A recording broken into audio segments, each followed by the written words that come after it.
Tere päevast kõikidele vaatajatele. Minu nimi on Indrek. Seekordses videos soovin ma taaskord rääkida erakondade toetusreitingutest. Niisiis, alustame algusest. Kõige populaarsem erakond on praegu Isamaa erakond, keda toetab 26,1% valijatest.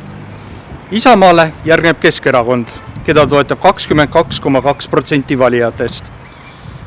Keskerakonnale järgnevad sotsiaaldemokraadid, keda toetab 14,1% valijatest. Peale sotse on EKRE, keda toetab 13,7% valijatest. EKRE-le järgnevad reformierakondlased, keda toetab 12,7% valijatest. Peale Reformierakonda on parempoolsed, keda toetab 6,1% valijatest ning nimekirja lõpus on endiselt Eesti 200, keda toetab 1,6% valijatest.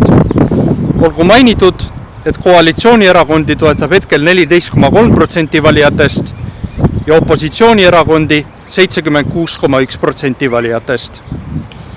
Mainin ära ka selle, et erakondade toetusreitingud on läbi viidud märtsikuu jooksul, ehk siis märtsi lõpust kuni aprilli alguseni.